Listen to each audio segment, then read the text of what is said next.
Let me start recording this. So there's a lot of balls in the air, right? We're all going to have to be flexible and do the best that we can. I feel like I picked up a few things teaching online and teaching hybrid here.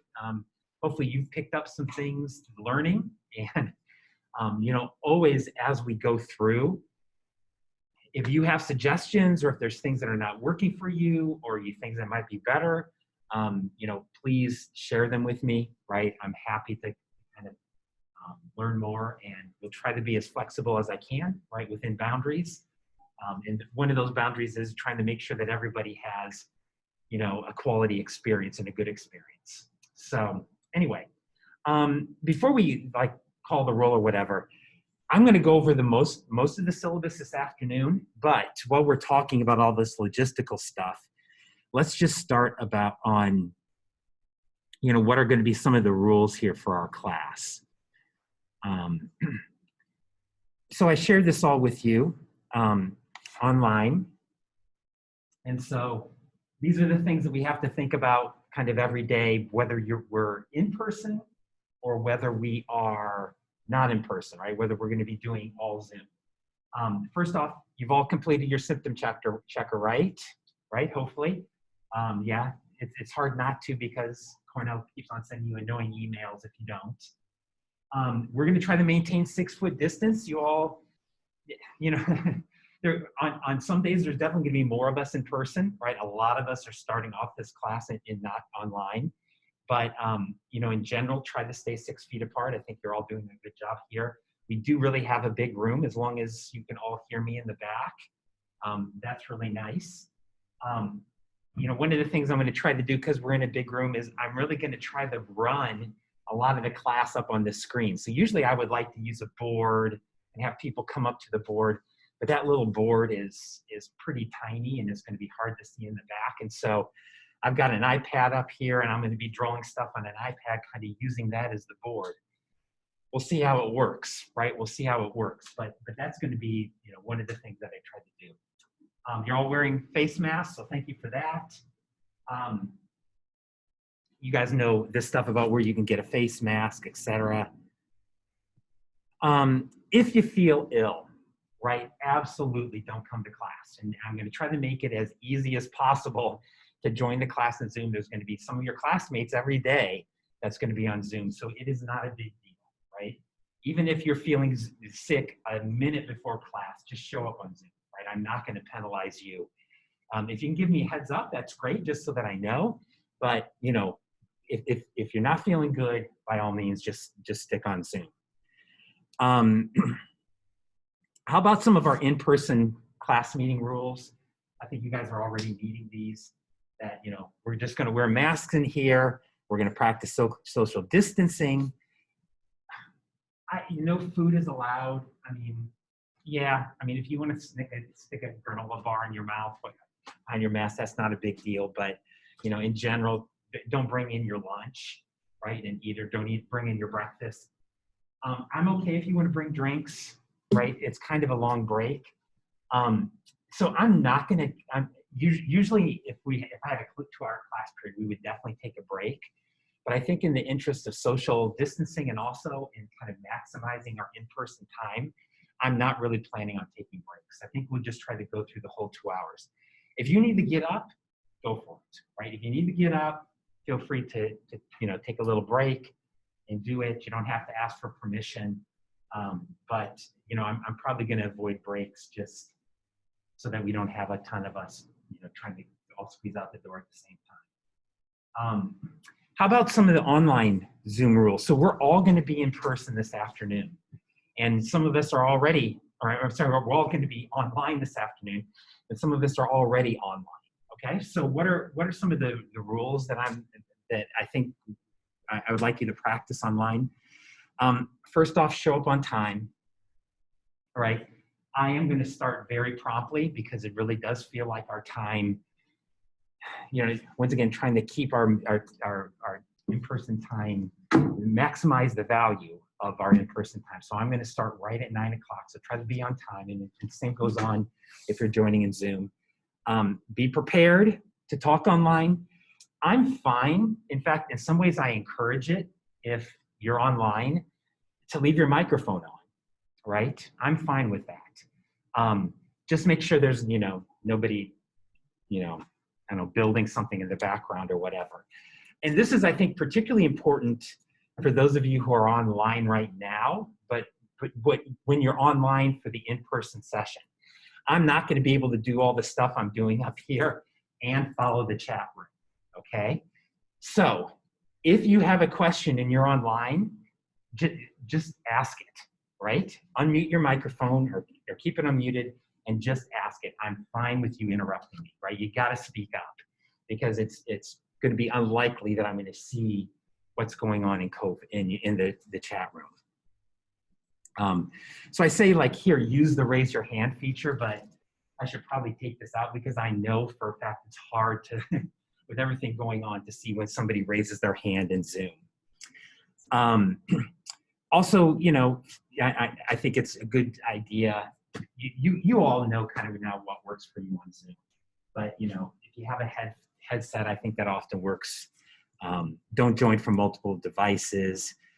Try to reduce feedback as much as you can, etc. We will always be using the same Zoom link that you see here. That's in the syllabus. That's in this COVID supplement that those of you who are online now are using. So we'll always be using this link, assuming that it all works well. Okay. So that's just kind of some of the logistics of this course. One thing I will also add to this is I am going to be recording all sessions, okay? So because everything is going to be through Zoom, even our in-person classes, I'm going to try to remember to record everything. And then what I'm going to do is post it on YouTube, and I will send you a link. So everything we do in class, if you have to miss a class or if you want to go back and look at something you're unclear, we should have a record of all of that, right, on Zoom. Now, here's your responsibility. You have to remind me to record. Because for some damn reason, that's the hardest thing for me to remember is to start recording. So, right, particularly those of you who are at home, right, please check that little recording thing is up there on the screen and help me remember. And if not, absolutely shout out and say, noob, start recording. But yeah, I'll record all our sessions, and as I said, I'll post them to YouTube, send you a link, and that way, we all have it. And hopefully that will help, even, for those of you who are online, if you have connection issues, or like I said, if you're not feeling good and you can't, don't want to come into class, that's a way for us all to kind of keep up on stuff. So any questions about just kind of the actual mechanics of this class?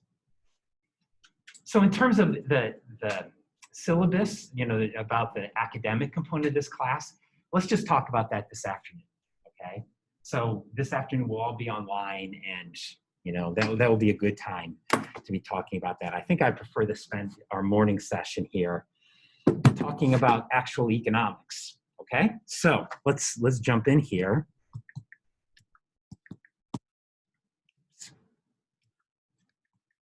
I actually had a question really quick. Would that be all right for me now? And let's talk about macroeconomics. You guys all see that?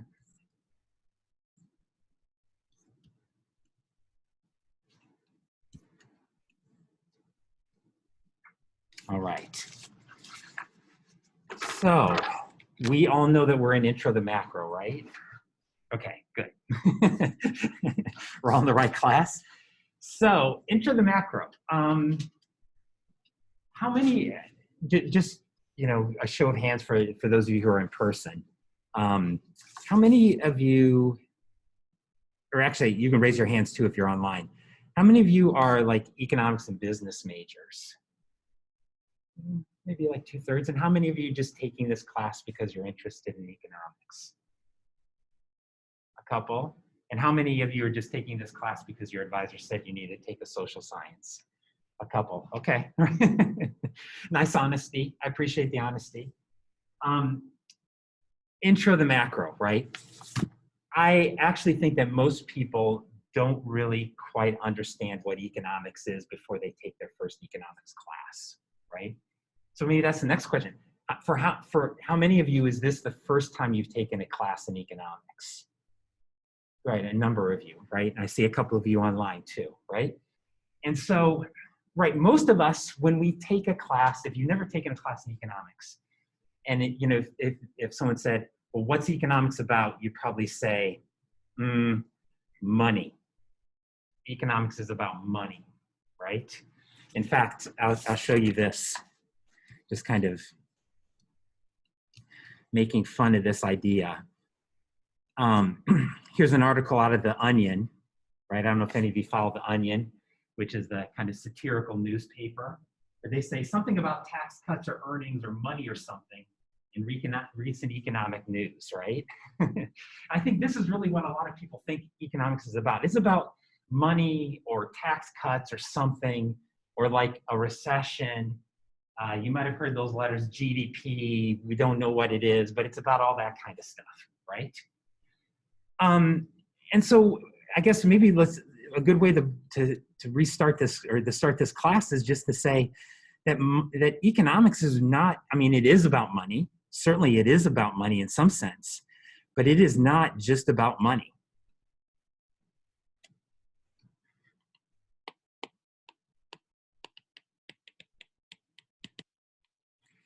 So one definition of economics, and there's actually many definitions. One definition, we can kind of think about this as the traditional definition of economics, is economics is about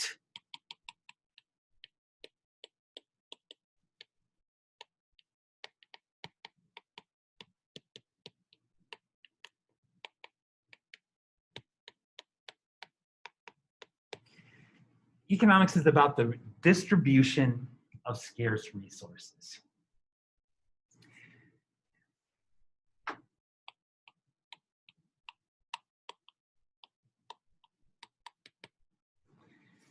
You know, I would say this is kind of a more traditional definition of economics, right? Who gets what? Who gets what? How do we distribute scarce resources? So there is a limited supply of diamonds in the world. How exactly do we decide who gets diamonds and who doesn't? There's a limited supply of coal in the world. How do we decide who gets coal, who doesn't, right? And so, of course, in this definition, you tend to think about markets and prices, and these are going to be some of the things that we start talking about today. However, I have to tell you, I don't really like this definition that much because economics is about this, right? There's no doubt that economics is about who gets what to some extent. But one of the things that I'm going to try to convince you of as we work around, as we go through this class, is that there's really a better definition of economics. And it's probably a definition that many of you will find more interesting. And a better definition of economics is that economics is about how people respond to incentives.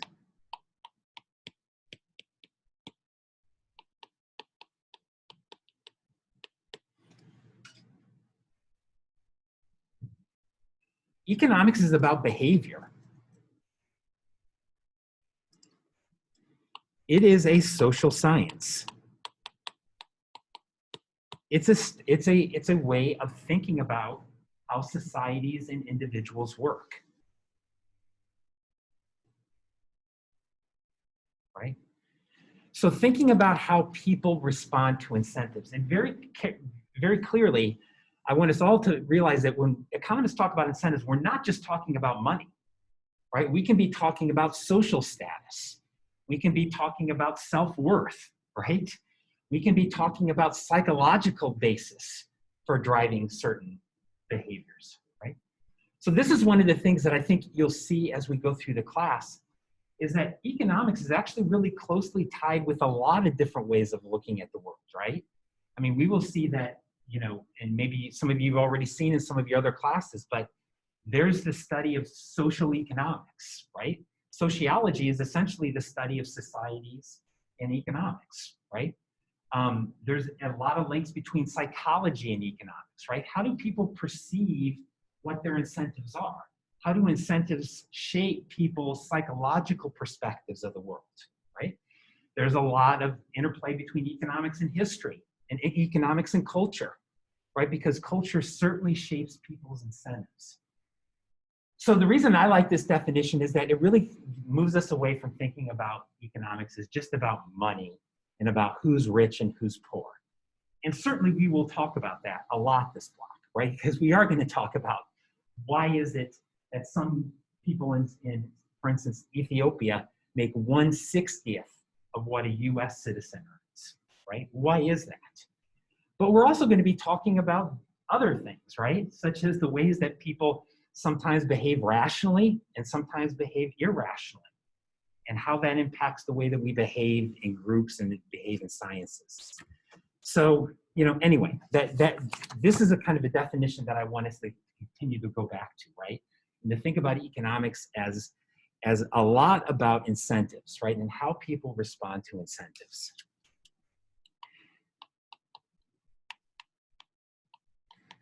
Of course, one of the big distinctions in econ is micro versus macroeconomics.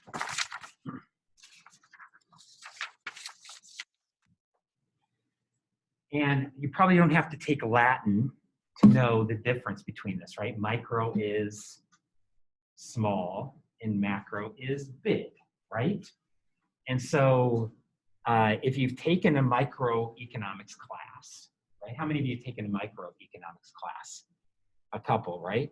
So micro is about the small things, right? Basically, we can call this individual behaviors. The study of micro is about how individuals make decisions, how individual firms work, how individual markets work. How do I decide how many hot dogs to eat for lunch? That's a micro question. How does a firm decide how many widgets they want to offer? That's a micro question. How is it that Johnson & Johnson is making a decision about how to price their vaccine? That's a micro question, right? So it's about individual products, individual behavior, individual firms. Macro is more the big picture.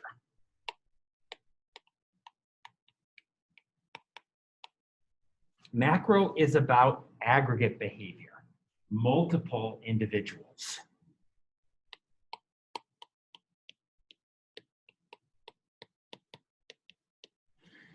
Where we talk about how groups of people behave.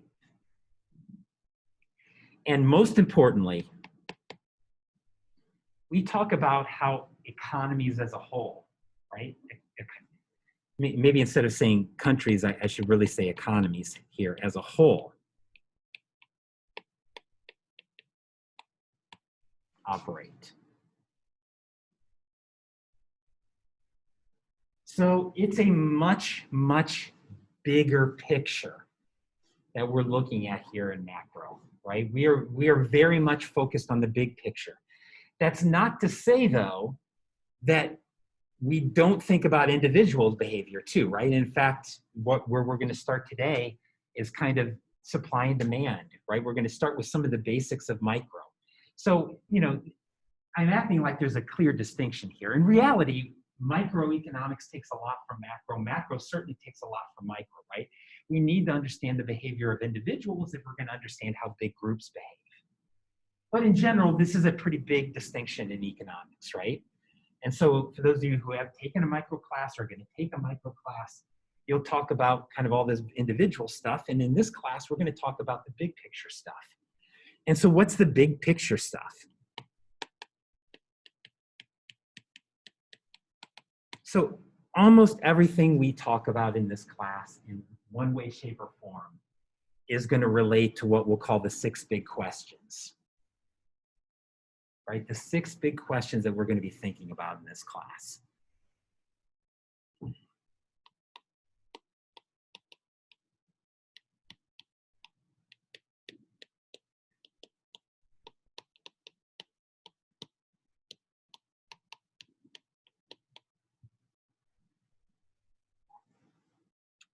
Why are some countries rich and some countries poor?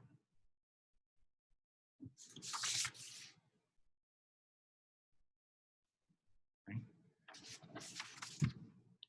We need to think about or understand inequality in income between countries.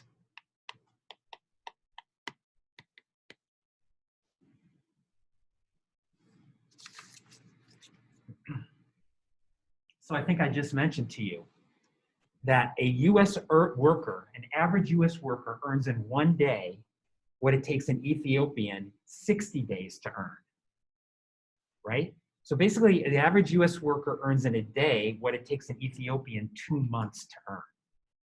That is incredible inequality, right? That is incredible inequality.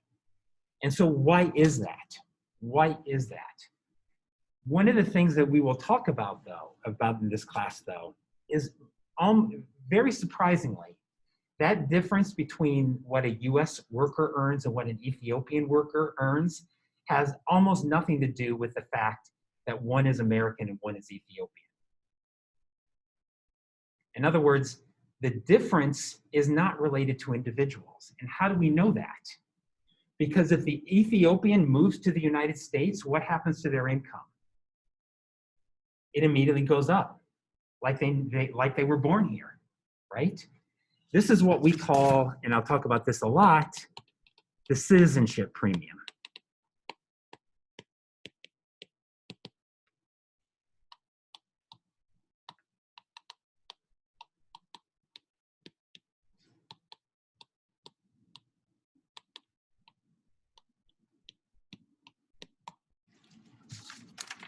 Where you are is much more important than who you are. So what is the citizenship premium? The citizenship premium is basically the increase in income you get from migration. It's the increase you get from migration. And so listen to some of these numbers because they will blow you away. So let's take a person from the Congo. Okay, the Congo is the poorest country in the world, right? Congo's in Central Africa. If a Congolese person migrates to the United States, their income goes up by a factor of 92. Their income goes up by 92 times by migrating to the United States. If they migrated to Sweden, their income would go up by 71 times. If they migrated to Brazil, it would go up by 13 times. If they migrated to Yemen, it would go up by 3 times, right? Where you are is much more important than who you are, okay? So if I picked a random person in the world, what's the most important question I should ask them if I want to figure out how rich they are? Where do you live? That will explain about 80% of what their income is. Okay, so think about that, right? The implications of that are really shocking. First implication is you understand why there's such an incredible demand for migration, right? But the other thing is this whole idea that like, well, I'm successful because I'm me and I just had all these great things about me. And so it's me that kind of makes me rich. Right? That really breaks down when you look at the global level. Because, you know, for those of us who were born in the US, we were born with a silver ticket right off the bat, right? Being born in the US almost immediately means that you're going to be among the global elite, right? Because where you are is much more important than who you are. So we need to understand this, right? We need to understand why is it that place is so important. And so we'll talk about that. And this is going to be one of the first questions that we talk about, right? Is why place is so important when it comes to thinking about income levels.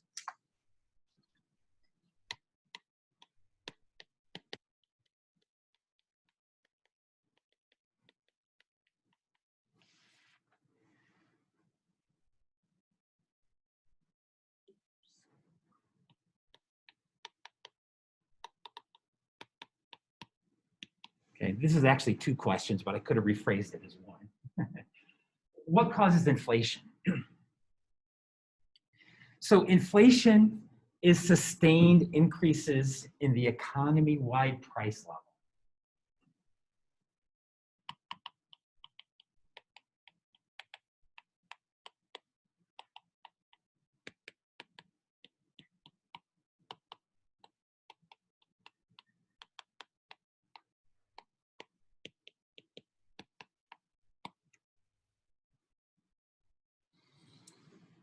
Okay.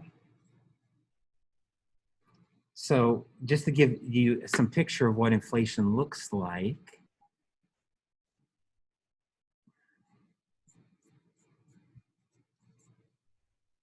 right? You can see this.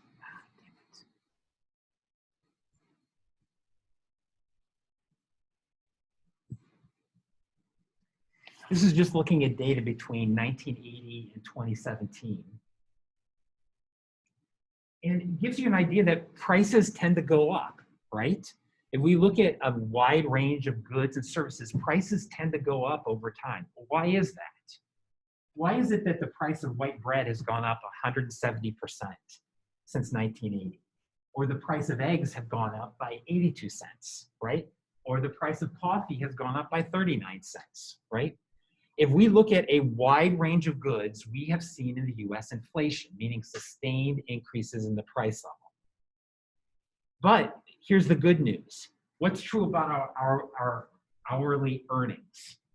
They've gone up by more than the price level, right? That means that our real standards of living have risen, right? In other words, our income has gone up faster than prices, meaning we can afford to buy more goods and services. So this is really important, right? The fact that we are seeing an increase in our income levels. But inflation is something we have to think about when we think about how rich we really are. Because inflation eats away at the purchasing power of those wages that we earn, okay? And so we're going to talk about this, right? What causes inflation? What drives it? What are its costs? Should we be worried about it? Right? That will definitely be another important question that we talk about in this class.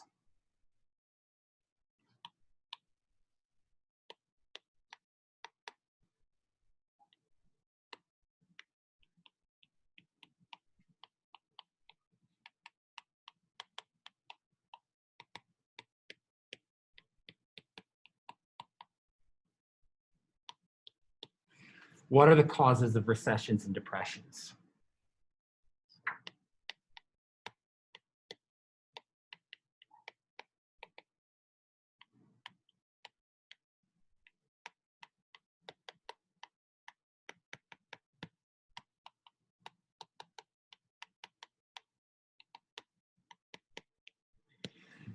So on average, we'll talk about this data and where we get this. But on average, the US economy over the last 100, 150 years has grown at about 2% a year. Hold on, I'm having, sorry. I gotta figure out how come my battery of my computer is dying.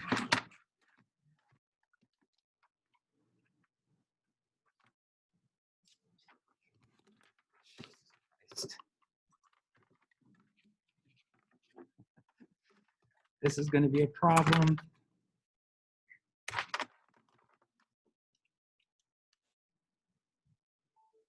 Okay, maybe that works. Did I disconnect anything? Okay, sorry. I just noticed that my battery power is down to like 17%.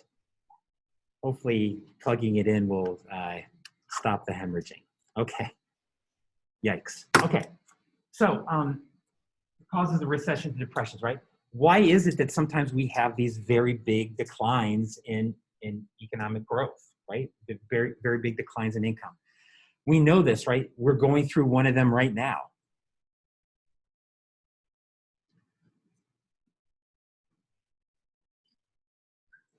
And we've gone through some big ones in the past. This red line is looking at what happened to income in 1929, right? The Great Depression. We can see that output and income fell by about 40%.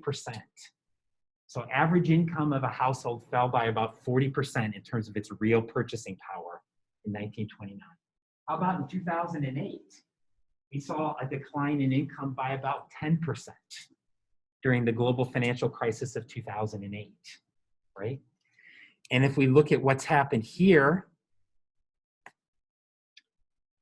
this is looking here over the last, since 1990, here's the crash in 2008, and here's the COVID shock, right? So while COVID has not been as bad as the recession in 2008, it has not been good, right? At this point, we've lost, well, it's a little hard to say because we're still getting data, but it appears like we've lost about 3% of GDP, right? Which is a lot, right? It's a lot. And we'll talk about why that's a lot, because it's not everybody's losing 3%, right? What we tend to see is many people suffer very few losses, and then many people suffer a great deal of decline in their income levels, okay? So we need to talk about this. Why is this? Why doesn't economic growth remain steady? Why is it so up and down?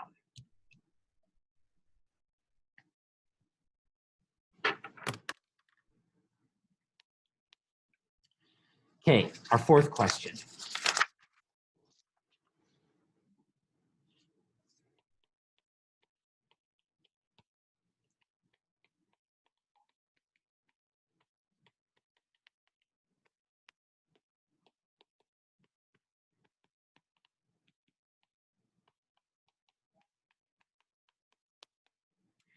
Can we use monetary or fiscal policy to prevent or minimize recessions?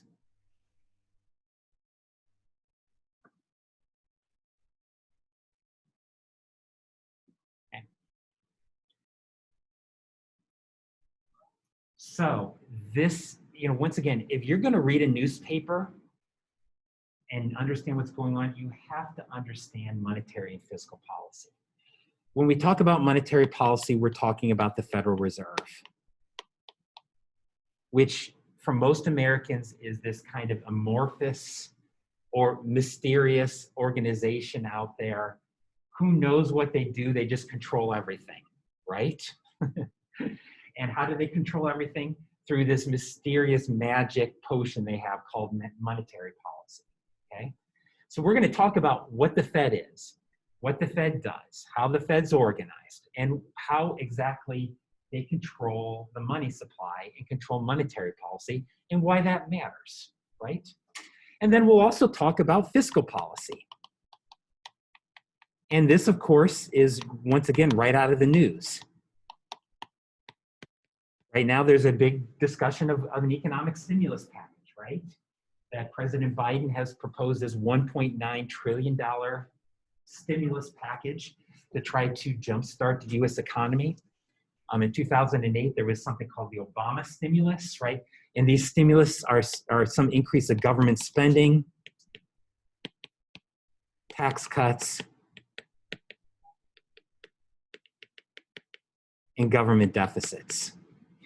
We need to understand what are the impacts of these things, right? Particularly, how are we going to pay for this $1.9 trillion tax or stimulus policy? We're going to borrow the money. What does that mean, right? Some people are panicked about us borrowing nearly $2 trillion, given that the US government has about $22 trillion already out there that it owns, right? So what are the consequences of that? Is that something that we should be worried? Is it something we're not should be worried about? We'll talk about it, right? We'll talk about it. In fact, I've kind of jumped, sorry, I jumped into this fifth question.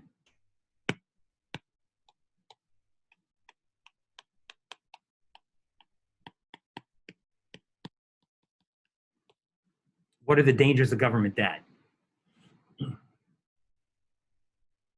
Should we be worried about it? Should we not?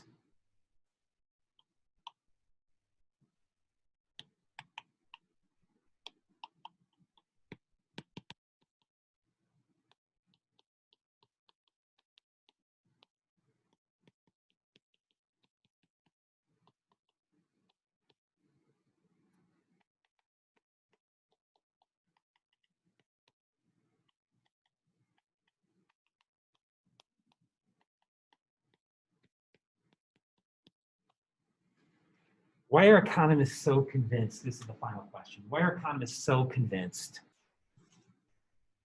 that international trade is so crucial to economic development?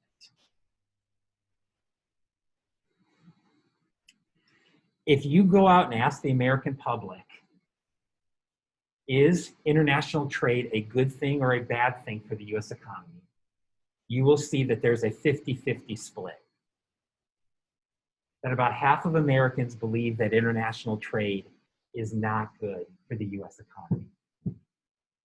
If you ask economists, it's 100%, pretty much 100%, that international trade is a good thing for the economy, right?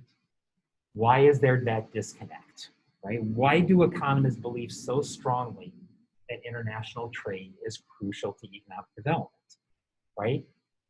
That's going to be something that we want to talk about.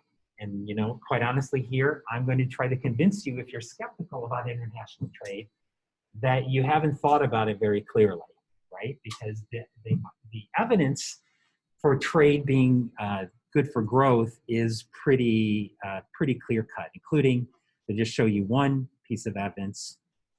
This is just a simple figure looking at all these dots are countries. Down here we have how rich you are, and up here we have how much you trade. And not surprisingly, countries that trade more are richer, right? And there's a strong relationship between the two, right? And so we will talk about why is that, right? Why is trade so crucial to economic development? So here's the good thing about this class.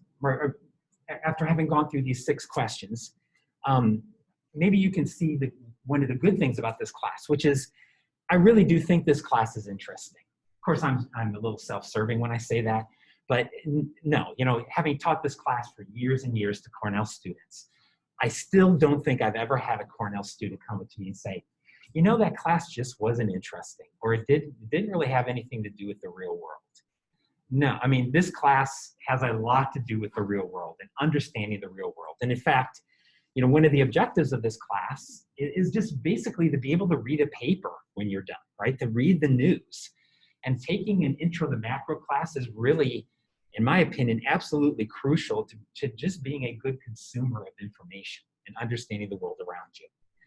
So that's the good thing about this class, is that I think most of this, maybe not all of it, right? But most of this you'll find interesting and useful. What's the problem with Intro to Macro? Well, maybe I shouldn't say this is the problem, but here's the challenge. Many of these questions, reasonable people disagree upon, including economists. Economists disagree about the answers to many of these questions, right? That macroeconomics is not a discipline in which we have questions and then we have a set agreement on answers that nobody debates about, right? In fact, you probably know this because if you know anything about how economists are generally perceived as kind of bickering amongst ourselves and we don't know what we think, right? Like there's a classic line from Harry Truman who said that he wanted a one-handed economist because he was tired of all the economists he talked to saying, on one hand this and on the other hand that, right? And I think that's very true, right? On a lot of these things, economists disagree upon. And so why is that? Anybody have any insights or guesses?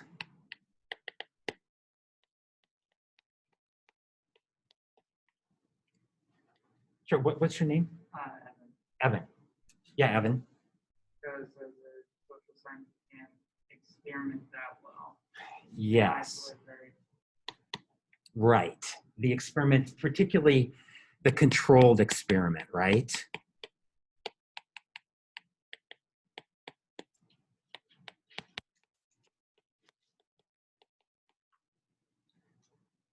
The controlled experiment is usually not possible in economics. In chemistry, sure, right? In chemistry, you can set up your lab so that everything is the same, right? and then you tweak one little thing and you see what happens.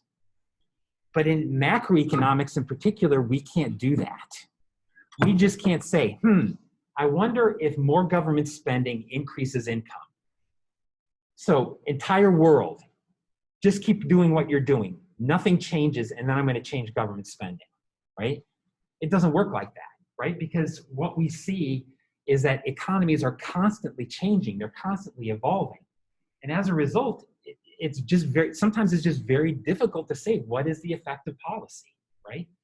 I mean, we are still arguing about a lot of the policy that was enacted in 2008, right? Some things you might have heard about, quantitative easing, the Obama stimulus. Economists are still kind of grappling with this, right? Using data, but oftentimes our data is not going to be clear-cut because there's a lot of things going on. And that certainly is a big problem in economics, right? A big problem, right? That you don't have in the natural sciences. And in fact, as you say, all social sciences have this problem, right? Is that humans are evolutionary, right? In our thinking and our behavior. And as a result, it's very hard to have controlled experiments, right? Sometimes in psychology you can, and sometimes in econ you can. We'll talk about a few examples. But in general, particularly in macro, it's very, very hard. What else? Any other ideas about why econ is so disagreeable? So a couple of things that we'll talk about here a lot that I think can definitely foster disagreement is in econ, we often get to this question, which there's rarely a simple answer.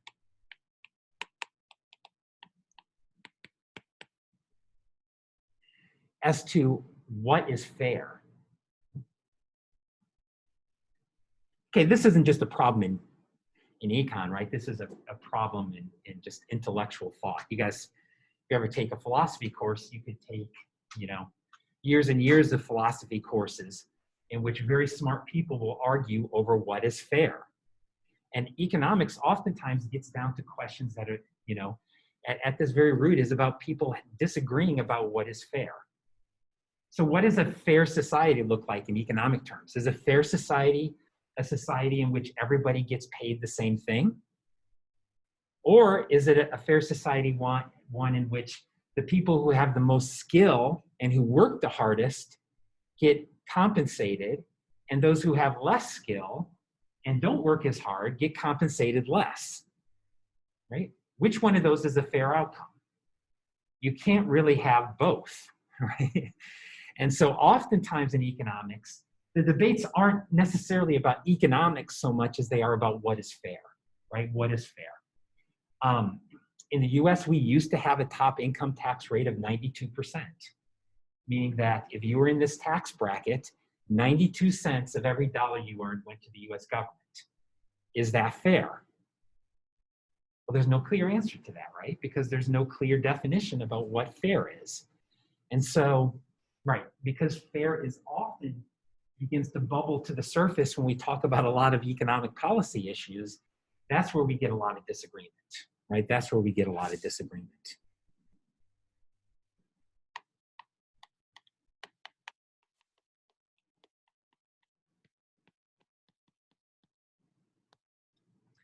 Then there's the problem of what we'll call the fallacy of composition.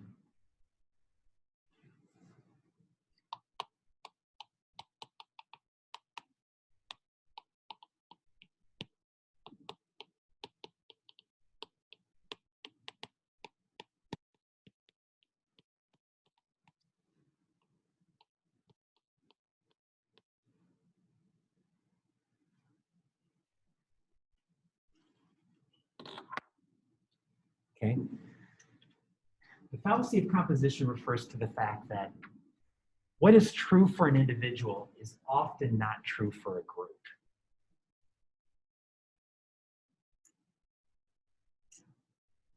So what works for individuals often doesn't work for groups, okay?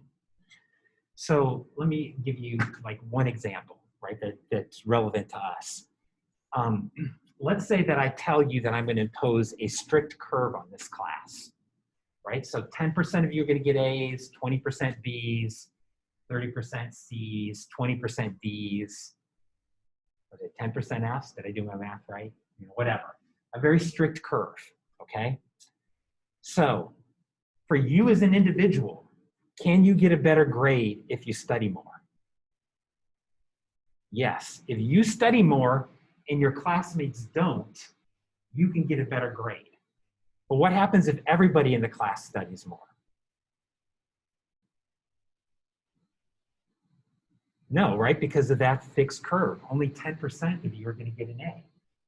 And so what's true for individuals is often not true for groups. In other words, where what works in micro may not work in macro, right? There's a lot of examples of this. Today, we're seeing a lot of examples, right? The government has been sending out stimulus checks to people. In general, what are people doing with these stimulus checks? Saving them. Saving them. Why? Because that makes sense for most individuals. They're worried about their jobs, they're worried about their future. So the government sends me $600, I put it in my pocket, right? That works for individuals. But what's the problem if everybody saves their stimulus check? There's not that increase in spending that can help create jobs, right? It's one of those examples where what's rational for an individual is actually irrational as a group. Because by all of us saving our stimulus checks, we're actually making it harder for all of us to maintain our jobs. So that's a good example of how what is true in micro, what's true for individuals may not always be true in macro. And so, you know, when you hear about economists disagreeing, it's usually macro economists, right? Because quite honestly, macro is harder than micro, right? I mean, there's a lot more things going on. And so that's what makes it more interesting. Of course, I'm biased. I'm a macroeconomist, right? So that's what makes it more interesting and in many ways more relevant, but it also makes it confusing. And so one of the things I really want to emphasize to you all is that when we think about economics, economics is not so much about getting the right answers. It is more about addressing the question in a systematic way, right? In other words, economics is more about teaching us how to think than it is about giving us answers. Okay? So I'll talk a lot about thinking like an economist. In many ways, that's the objective of this class. It's not necessarily to have an answer to those 3 big questions or those 6 big questions, because oftentimes we're not going to have clear answers. But thinking about like an economist means I can look at each one of those questions and I can say, well, yes, on one hand, this might be true, but on another hand, this might be true, right? So in other words, to kind of see the gray and understand both what the black and the white say, right? That's a really important part of what this class is. And so, but it's a challenge, right? It's a challenge. And I think it can be unsettling for us, right? Because we're used to thinking, or many of us might be used to thinking about, well, I go to college because I want to learn what the answers are, right? And, you know, we might give you some answers in this class, but we're going to give you a lot more questions, right? A lot more questions. And so I think, you know, kind of the sooner you come to grips with that, right? And the sooner you kind of see the world as gray and, you know, not the answers to these questions not completely clear, the better you'll do in class and the more that you'll enjoy it. Okay, so that's just a bit of an intro to what we're going to talk about here at this block. Anybody have any questions about any of that good stuff? So if not, what I wanted to spend the rest of the day talking about, both this morning in the hour that we have left, and then this afternoon when we all meet back on Zoom, is I want to talk about kind of an intro to micro. And specifically, I want to talk about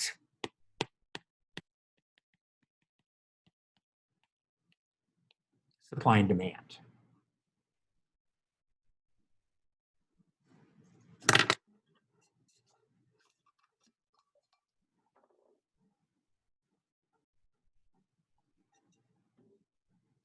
How are you all doing online? Can you hear things, see things? All right, I'm seeing I'm some doing thumbs all up. right. Okay, good. Starting to get hot in here. How are you all doing in class? Can you see things, hear things, stay awake? All right. So let's talk about supply and demand here a little bit.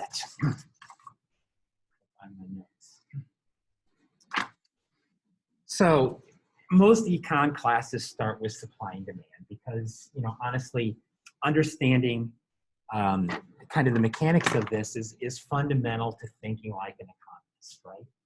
And so, well, even though this is not a micro class, thinking a little bit about supply and demand, we will apply the tools of supply and demand to a lot of those macro questions that we want to think about, right? So usually any discussion of economics really begins with this discussion of supply and demand and what do we mean by that.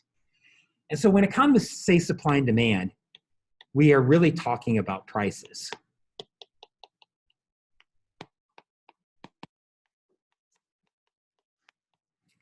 Because supply and demand is about prices and where prices come from. So if I said, why are baseball players paid more than doctors?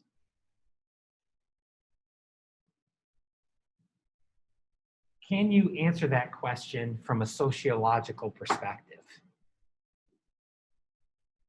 Not really, because doctors are more valuable than baseball players, right, by any objective measure. Why then are baseball players paid a lot more than doctors? Doctors save lives. Baseball players amuse us. Could it be because baseball players they have Yeah. they have skills, but they're Sure, traded you guys have to have to something. Why would baseball players be paid more than doctors? I don't think he can hear us. shoot. Entertainment. So we pay more for things that entertain us than the things that save our lives. Do you want me to hold up my sign that says, I don't think he can hear us? I made one. Right. That There's a might be- lot more people that can be a doctor than can hit 100-mile-an-hour fastball. It's really a question of supply, right? Likewise, why do people pay hundreds of thousands of dollars for diamonds and water is cheap?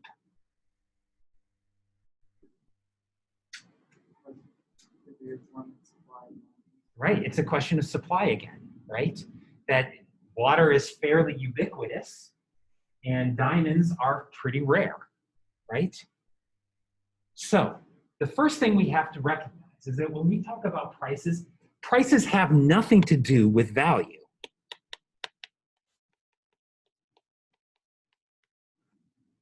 Prices have nothing to do with value.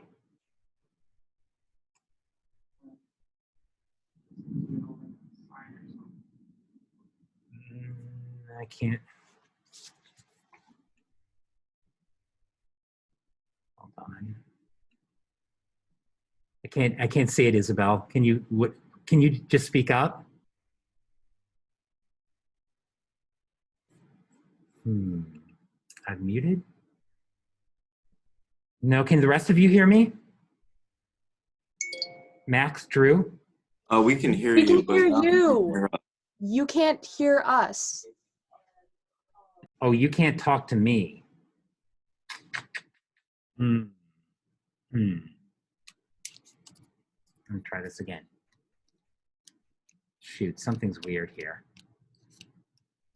All right, something's screwed up. Do you have a question in the chat? Yeah, all right, let me check the chat.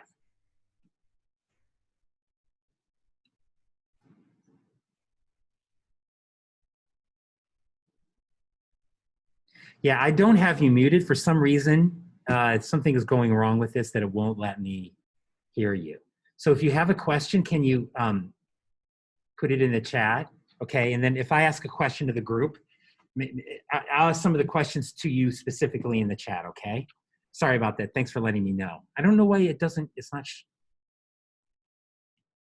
Yeah, well, that will be something I work on after class. I don't want to spend too much of our class time fiddling with it right now. But yeah, if you have a question, put it in the chat, and I'll try to pay more attention to that. So, so prices are not about value.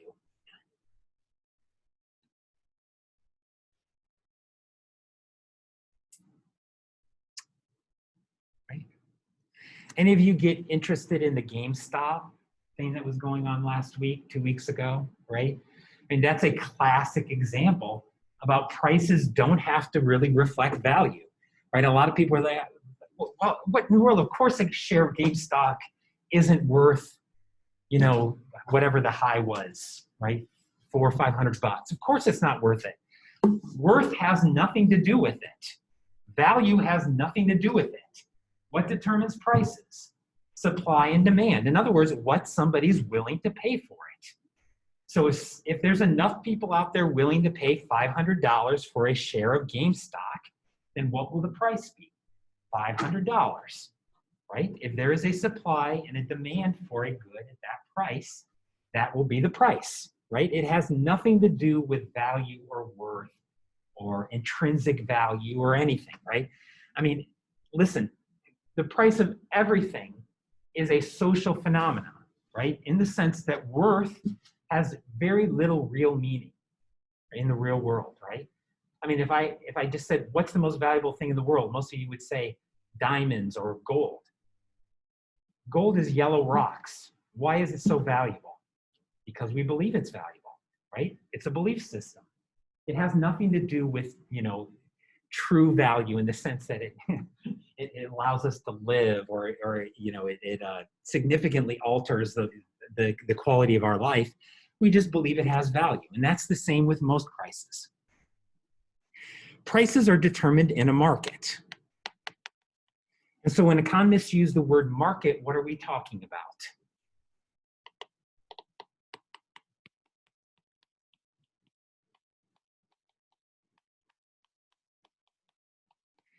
A market is just a collection of buyers and sellers. It's a bunch of people that are buying or selling.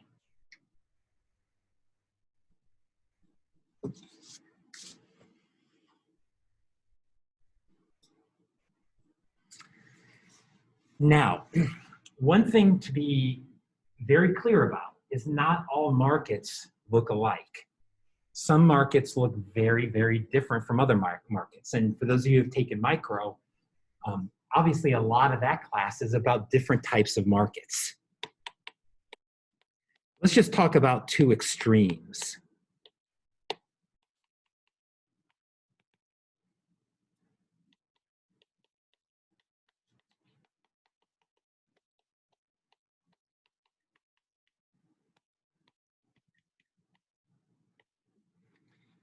One extreme is what economists call perfectly competitive markets.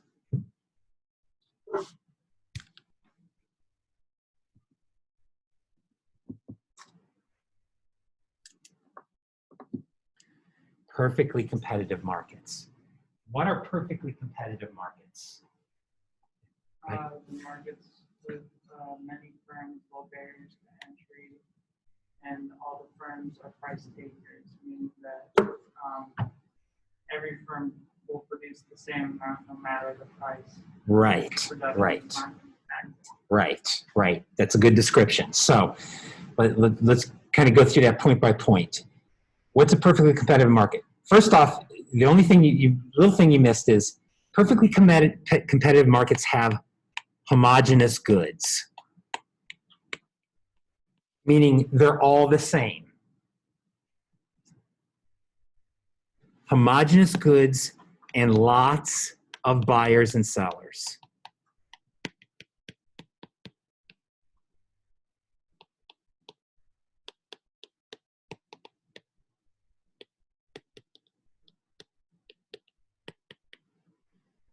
Meaning everyone is a price taker. Everyone just takes the prices given.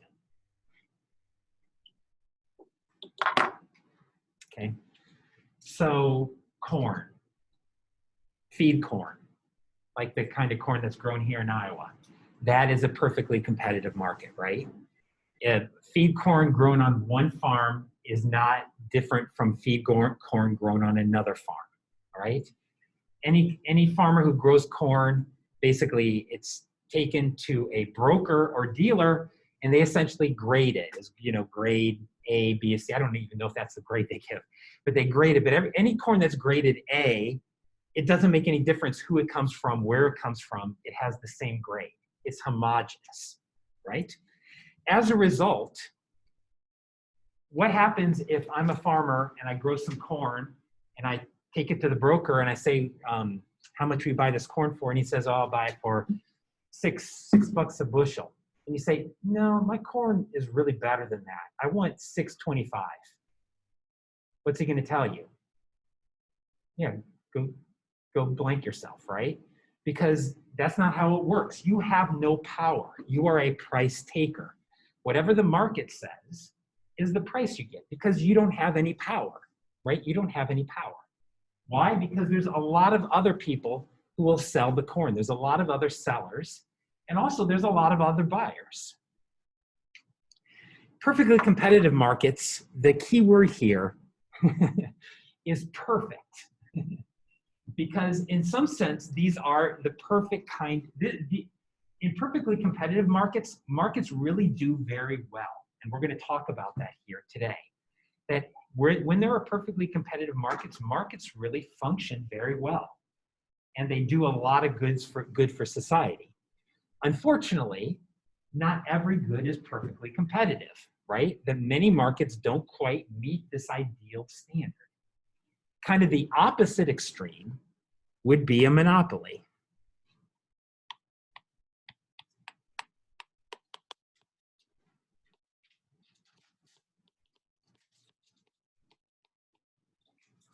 A monopoly is a unique good.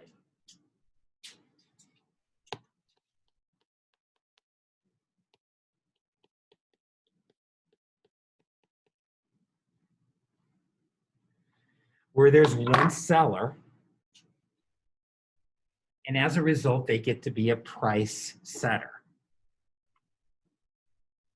Okay.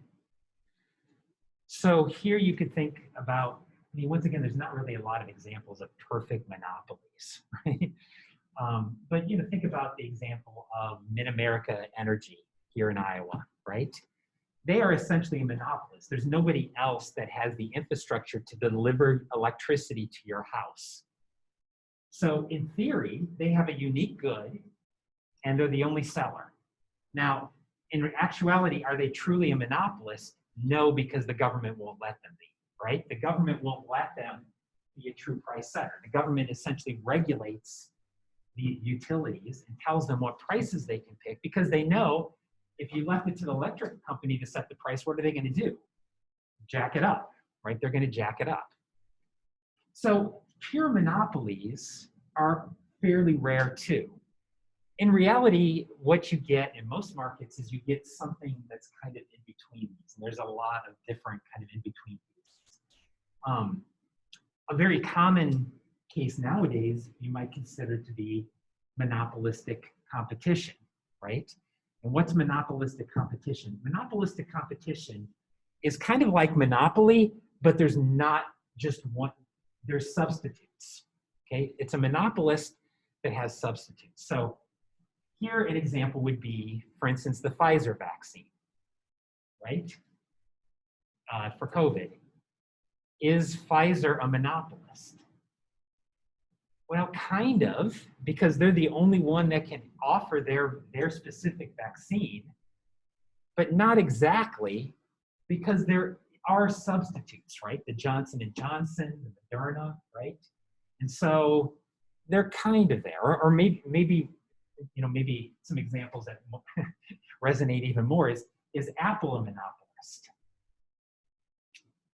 Well, they're a monopolist for Apple phones, for iPhones, but then there are substitutes for iPhones, right? So they're kind of a monopolist, but they're not exactly.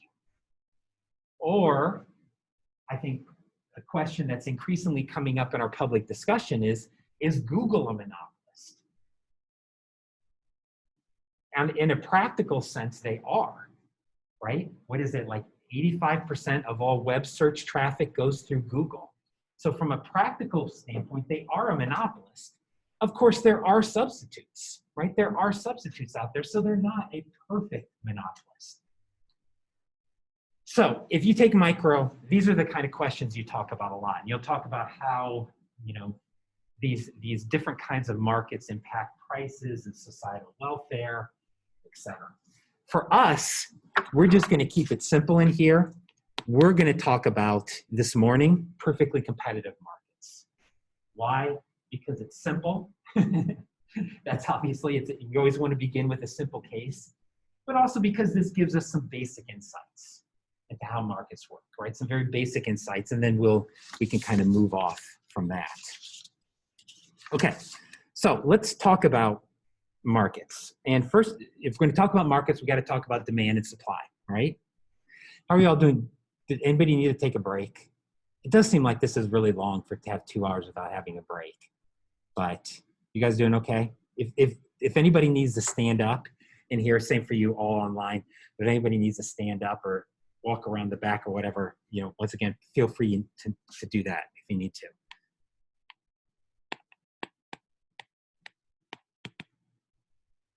Okay, demand. What is demand?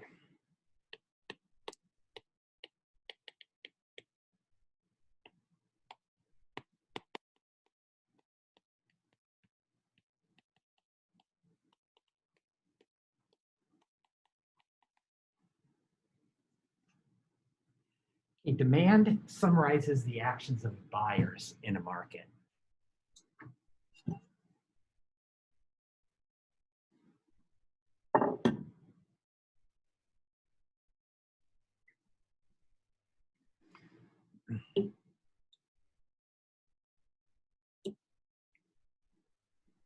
Sorry. Okay, so demand summarizes the actions of buyers in a market. So just to pick kind of a silly example here, let's talk about the market for beer, all right? And let's talk about because you all, anybody 21 in here? Do any of you, nobody? So nobody, do you guys know what beer is? You might have heard of it, okay. So I know you've never bought beer or consumed it, but there is this beverage out there called beer, right? I'm the only one here that's old enough to have bought it. So let's think about my demand for beer.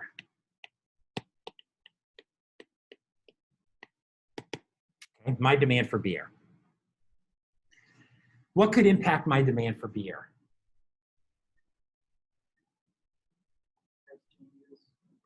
Price, obviously, right? What the price of beer is. Is that the only thing? Exactly. How useful is it to me, right? Do I badly need a beer or do I not need a beer? What else?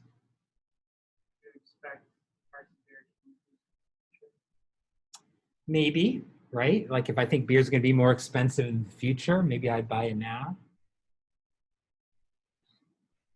Do I have any income? Right? Do I have money? That obviously impacts it. The price of substitutes, like, you know, maybe I'm fine with a glass of wine too, or maybe I'm fine with, you know, some Mad Dog, whatever. So price of substitutes there's a lot of things that could potentially impact my demand for beer, right? There's a lot of factors in there. So how do we think about this, right? If we want to think about this more, you know, concretely, how do we think about it? Well, this is what the approach that economists take. What we do is we assume everything else is constant and focus on one thing changing at a time, okay? So this is a thought experiment, right? A thought experiment. Let's assume that everything else stays the same.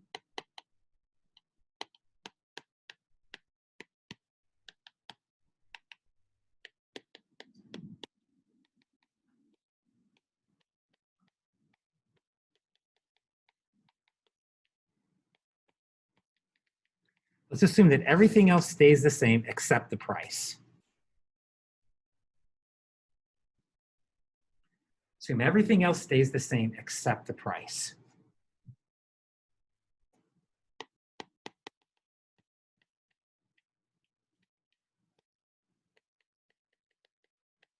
So let's think about how, as the price changes, my quantity demanded will change.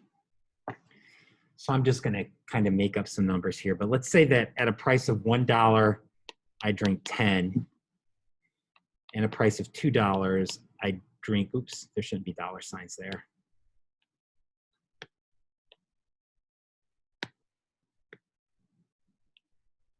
I drink 8, the price of $3, 6.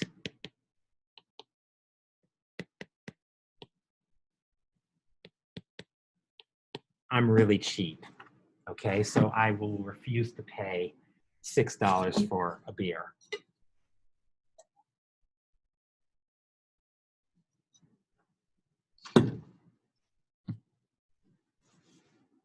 It seems to me that this demand curve says a lot about me.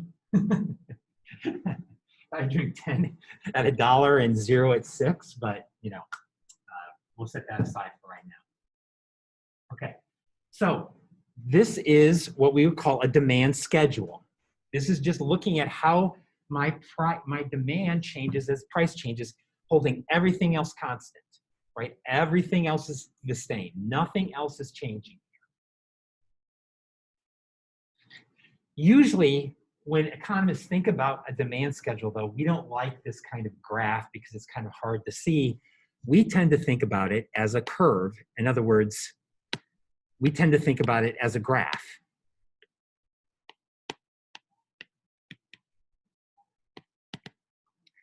And so what we do is we put quantity down here on this axis and price up here, and we plot it out. So at 10, there's 0. Sorry, gosh. At 5, there's 0. And a price at 4, there's 2. And a price of 3, there's 4.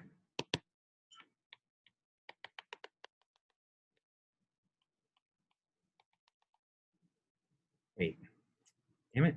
I screwed this up, didn't I?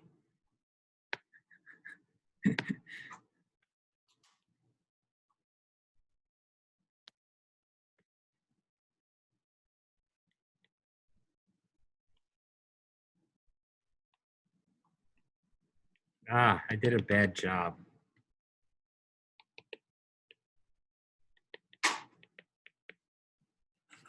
I kind of did a bad job plotting that out, but you get the point, hopefully. So if I connect the dots here, that's my demand curve.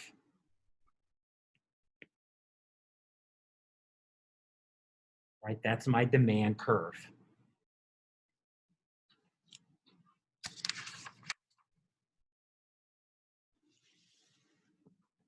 The key to this demand curve, though, is that what have I done for everything else other than price? Keeping it constant, holding it the same. In other words, how we as economists say it, ceteris paribus, because we like to say things in Latin because it makes us sound smarter, right? But ceteris paribus is just a fancy word for everything else equal.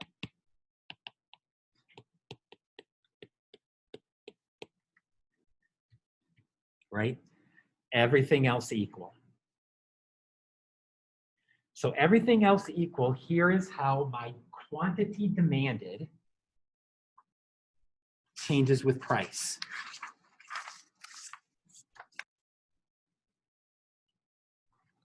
Okay. Now, what's true about our demand curve here? It's downward sloping, right? And as economists, we generally believe that this is true. We, in fact, give this the name of the law of demand. There's not a lot of laws in economics, but one of the few laws, meaning that economists generally accept this is almost universally true, is that demand curves slope downwards. In other words, quantity demanded falls,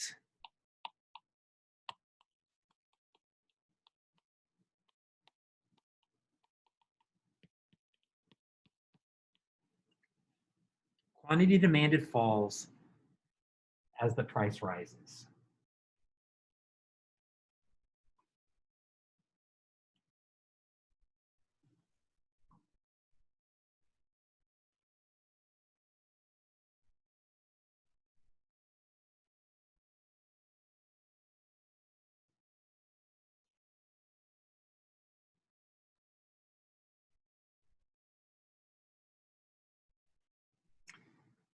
Why?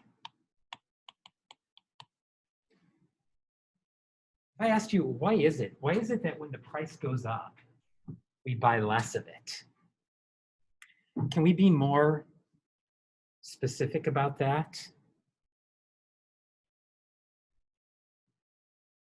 Why would that be true?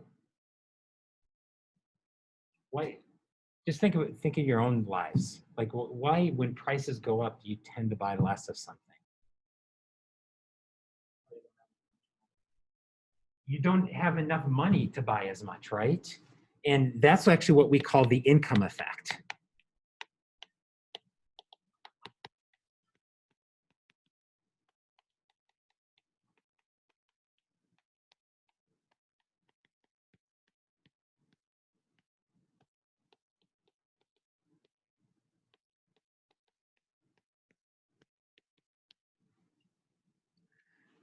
At a fixed income, you simply don't have the income to buy as much.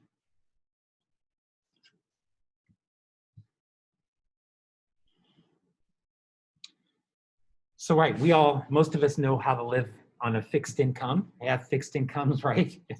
So if you have, an income of $100 a month and the price of beer is $2, then you can buy 50 beers. But if the price goes up to $4, you're going to only be able to buy 25 beers. Okay? Sure, that's one of the reasons why when price goes up, income goes down. I have to say, though, it's not completely persuasive because most of us don't spend all of our income on one thing, right?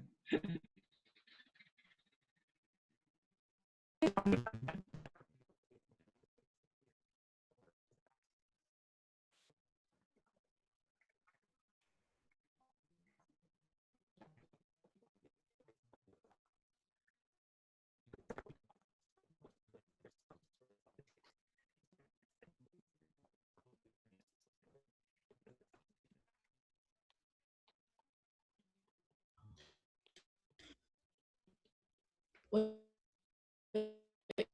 is it just me? I think he's,